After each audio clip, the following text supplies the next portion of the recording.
नमस्कार, मैं हूं आपके साथ अनुष्का राय और आप देख रहे हैं बोलूंगा तो पोल खोलूंगा न्यूज चैनल। आइए अब देखते हैं खबरें विस्तार से।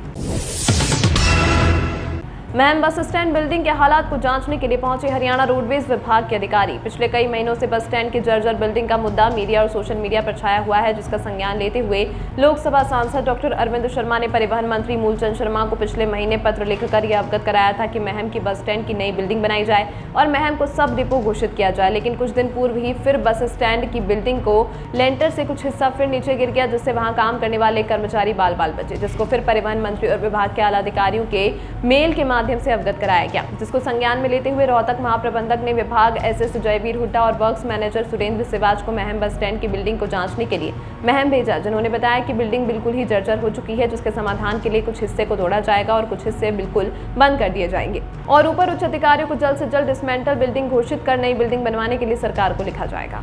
महम बस स्टैंड की जो ना सोशल मीडिया को जो कंप्लेंट थी ना भाई, जो पब्लिक की जान खतरे में है, उसको देखते हुए जीएम साहब के आदेश के अनुसार इसका जो हमने निरीक्षण किया, ऐसे साहब था, तो इसमें जो खराब पोर्शन है ना, जिससे पब्लिक को खतरा है, उसको तो जो है बिल्कुल अलग करेंगे तोड़ के, और जो आधा पार्ट जो है 20 से 25% जो पार्ट है उसको ब्लॉक कर देंगे ताकि वहाँ पब्लिक ना जाए। बाकी जो इसका आगे के लिए जो एस्टीमेट बना के ऊपर भेज देंगे, डिसमेंटल किया जाए। सर, थोड़ी बारिश होते ही जो बस अड्डे का जो प्रांगण है उसमें पानी भर जाता है, उसके लिए भी क्या कोई विशेष समाधान किया जाए? इसका तो जो लेवल ऊपर उठाने का एस्टीमेट भेज रखे हम। क्या बिल्डिंग को रद्द घोषित किया जाएगा? हाँ, रद्द तो हो चुकी है। ये पहले पैसा आया था, पैसा वापस लिया गया, पुलिस हाउसिंग कॉर्पोरेशन ने काम करना था इसका। तो हरियाणा रोडवेज की कुछ शिकायतें ऐसी भी रहती हैं सर कि जो प्राइवेट ढाबा के ऊपर बसें रुकती हैं, उनके लेकर क्या करने जा रहे हैं? फिलहाल वो तो हम आदमी लगा रखे हैं बाहर। हमारे तो आदेश यही है कि भाई यहीं आए। पहले थी वो जो हाईवे के ऊपर जो रुकती थी ना, वो आदमी ड्यूटी लगा रखी है। पहले इस तरह ऐसी शिकायतें मिली थी, लेकिन वर्तमान में ऐसी कोई स्थिति नहीं आ रही कि इसके लिए कोई शिकायत मिल रही है कि प्राइवेट उसके बाद कार्रवाई होगी।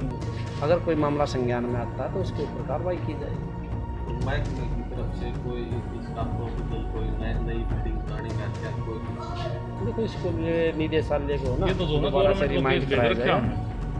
डिसमेंटल का गवर्नमेंट ने पैसा दिया था इसको रिपेयर करने का, तो पैसा वापस लेगा, ये लिख के भेज दिया भाई ये जो नया ही बनेगा। इसकी हालत है ना रिपेयरिंग के लायक नहीं है, क्योंकि शरिया जो है वो पानी लग के ज़्यादा फूल के कंडेम हो चुका है। ये रिपेयरिंग लायक रहा नहीं है, तो सरकार जब इसको उचित समझेगी नया ही बनेगा। जो डेंजर एरिया इसको कब तक बंद किया जाए? इसको बस त्वरित कार्रवाई 1-2 दिन के अंदर इसको बंद करवा दिया जाएगा कि पब्लिक वहाँ एंट्री ना करे, ताकि कोई फिर ये घटना ना घटे। और बाकी जो है रिपेयरिंग लायक है, थोड़ा बहुत उसका जहाँ ये हो सकता है वो रिपेयरिंग टेम्परेरी। केंद्रीय जल आयोग सीडब्ल्यूसी के बाढ़ निगरानी पोर्टल के अनुसार यमुना नदी उच्चतम रिकॉर्ड तक बढ़ गई है और पुराने रेलवे ब्रिज पर जलस्तर मंगलवार रात 8 बजे 206.76 मीटर से बढ़कर बुधवार सुबह 7 बजे 207.18 मीटर हो गया। पूरे देश में बारिश हो रही है, जिस वजह से बाढ़ की स्थिति बनी हुई है। उत्तराखंड, दिल्ली, पंजाब, यूपी और हरियाणा में लगातार बारिश की वजह से किसानों को भारी परेशानी का सामना करना पड़ रहा है। मौसम के चलते बीते 4 दिनों में देश के अलग अलग राज्यों में 100 से ज्यादा लोगों की जान चली गई। 8 जुलाई से अब तक हिमाचल प्रदेश में 36, उत्तर प्रदेश में 34, जम्मू कश्मीर में 15, उत्तराखंड में 9 और दिल्ली में 5 लोगों की जान चली गई है। हरियाणा, राजस्थान और महाराष्ट्र में भी एक व्यक्ति की बारिश के कारण जान चली गई है। दिल्ली के गीता कॉलोनी इलाके से एक लड़की का शव बरामद होने की सनसनीखेज सूचना सामने आई है। दिल्ली पुलिस ने गीता कॉलोनी फ्लाईओवर इलाके से कई टुकड़ों में कटा एक लड़की का शव बरामद किया। लोकल थाना पुलिस यह मामला सामने आने के बाद से इसकी तहकीकात में जुटी। फिलहाल दिल्ली पुलिस लड़की के शव की पहचान नहीं कर पाई है। दूसरी तरफ इस घटना को लेकर आसपास के लोगों में दहशत का माहौल है। गीता कॉलोनी फ्लाईओवर के पास से लाश मिलने की घटना ने कई सवाल खड़े कर दिए हैं। अभी लड़की की लाश की पहचान नहीं हो पाई है। जींद में हुई राष्ट्रीय एवं राज्य कार्यकारिणी की बैठक की अध्यक्षता पूर्व मुख्यमंत्री एवं इनेलो सुप्रीमो चौहान ओम प्रकाश चौटाला ने की। बैठक में किसानों की फसलों का मुआवजा दिए जाने के बारे में, सरकार द्वारा बनाए विभिन्न पोर्टलों से लोगों को आ रही समस्या के बारे में, प्रदेश में बढ़ती बेरोजगारी और प्रॉपर्टी आईडी व परिवार पहचान पत्र में हुई त्रुटियों को ठीक करने के बारे में प्रस्ताव पास किए गए हैं। कलायत के पूर्व विधायक जोगीराम ने कांग्रेस पार्टी को अलविदा कहे इनेलो की सदस्यता ग्रहण की। अभय सिंह चौटाला ने कहा, उचाना हल्के में पहले वीरेंद्र सिंह ने झूठ बोलकर वोट लिए, उसके बाद दुष्यंत ने उनसे भी बड़े झूठ बोलकर वोट लिए और उचाना के लोगों को ठगा। अब उचाना के लोगों ने अपनी मांग रखी है। उन्होंने कहा कि अगर ओम प्रकाश चौटाला को कानूनी इजाजत मिल गई तो उचाना से उन्हें चुनाव में उतारेंगे और वे ही प्रदेश के मुख्यमंत्री होंगे, लेकिन अगर कोई कानूनी अड़चन आ गई तो भी लोगों को मायूस नहीं होने देंगे और उचाना से उसी को उम्मीदवार बनाएंगे जो मुख्यमंत्री बनेगा। पत्रकारों द्वारा पूछे गए एक सवाल का जवाब देते हुए उन्होंने कहा कि वे बनेंगे तो मुख्यमंत्री बनेंगे, लेकिन किसी की सरकार में मंत्री नहीं बनेंगे। इनेलो पार्टी विधायक या मंत्री बनाने के लिए चुनाव नहीं लड़ती, बल्कि मुख्यमंत्री बनाने के लिए चुनाव लड़ती है। खरावड़ स्थित पीएनबी ग्रामीण स्वरोजगार प्रशिक्षण संस्थान द्वारा दिया जाता है प्रशिक्षण दिया जाएगा निःशुल्क। रहने खाने की व्यवस्था भी करेगा संस्थान।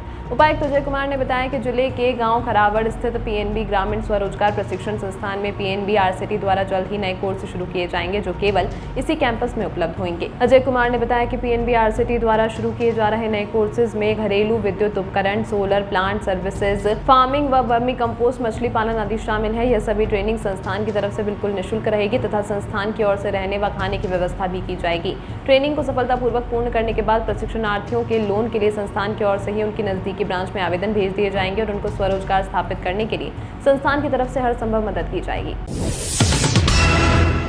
उपायुक्त अजय कुमार ने कहा कि मानव कल्याण के लिए किया गया कार्य ही सर्वोत्तम है। हमें समाज कल्याण के कार्यों में ज्यादा से ज्यादा भागीदारी करनी चाहिए। मानव कल्याण के लिए किए गए कार्यों से आत्मसंतुष्टि मिलती है।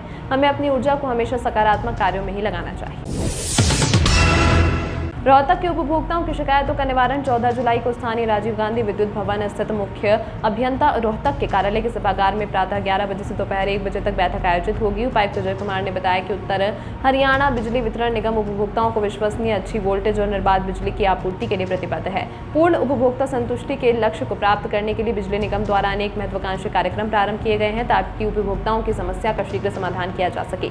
अजय कुमार ने कहा कि जोनल उपभोक्ता शिकायत निवारण मंच रेगुलेशन के अनुसार प्रत्येक मामले में 1 लाख रुपए से अधिक और 3 लाख रुपए तक की राशि के वित्तीय विवादों से संबंधित शिकायतों की सुनवाई करेगा। किसी न्यायालय या फोरम में विचाराधीन मामलों पर बैठक के दौरान विचार नहीं किया जाएगा। भिवानी में कर्मचारी 3 दिन की हड़ताल पर गए। शव यात्रा निकालकर जताया सीएम का पुतला, बोले 33,400 वेतनमान उनका हक। भिवानी में सीएम का पुतला फूंकते कर्मचारी। हरियाणा के भिवानी में मिनिस्ट्रियल स्टाफ के कर्मचारी 35,400 के वेतन की मांग को लेकर आंदोलन कर रहे हैं। भिवानी में हड़ताली कर्मचारियों ने बुधवार को हरियाणा विद्यालय शिक्षा बोर्ड कार्यालय के समीप से सेक्टर 13 चौक तक मुख्यमंत्री के पुतले की शव यात्रा निकाली और नारेबाजी की। बाद में पुतला जलाकर रोष व्यक्त किया। कर्मी शिक्षा बोर्ड परिसर में हड़ताल पर बैठे सरकार के खिलाफ जमकर नारेबाजी की। जनवादी महिला समिति, C2, अखिल भारतीय किसान सभा व SFI ने भी धरनास्थल पर पहुंचकर आंदोलन को समर्थन दिया। हरियाणा के मुख्यमंत्री ने बुधवार को गत दिनों राज्य में हुई भारी बारिश से प्रभावित क्षेत्रों का जायजा लेने के लिए लगभग 4-5 जिलों का हवाई सर्वेक्षण किया। इसके बाद उन्होंने अंबाला में जिला प्रशासन के अधिकारियों के साथ बैठक की और जिले में बाढ़ राहत कार्यों की समीक्षा की। वहीं एयरफोर्स स्टेशन का जायजा लिया। इसके साथ ही अधिकारियों को दिशा निर्देश दिए। सीएम मनोहर लाल ने कहा कि आपदा में जिन लोगों के घर खराब हुए हैं उनके घर की मरम्मत के लिए जो भी प्रावधान होंगे उस हिसाब से सरकार मदद करेगी। सीएम ने कहा कि सबसे अधिक नुकसान अंबाला में हुआ है। वहीं साथ ही कहा कि कुरुक्षेत्र के गाँव में भी अधिक नुकसान हुआ है। यमुनानगर, कैथल, पानीपत, पंचकुला में भी नुकसान हुआ है। अभी तक आपदा के कारण 10 लोगों की मौत हो चुकी है। जिन लोगों को मौत हुई है उनके परिजनों को 4 लाख रुपए बतौर मुआवजा दिया जाएगा। हिसार के उकलाना में बूढ़ाखेड़ा में ग्रामीणों ने शराब ठेका खुलने का विरोध किया। इस दौरान महिलाओं ने गाड़ी में बैठे ठेकेदार की पिटाई कर डाली। ठेकेदार जोगिंद्र का कहना था कि उसने फीस भरी हुई है, इसलिए वह ठेका बंद नहीं होने देगा। मामला बढ़ने पर पुलिस ने एक बार ठेका बंद करवा दिया। ग्रामीण कुलदीप का कहना है कि उनकी डीटीसी इंस्पेक्टर से बात हुई थी। उन्होंने कहा था कि यदि ग्रामीणों को शराब ठेके से ऐतराज है तो नहीं खोला जाएगा। इस अंक में फिलहाल इतना ही। इसी तरह की खबरों को देखने के लिए बने रहिए बोलूंगा तो पोल खोलूंगा न्यूज चैनल के साथ।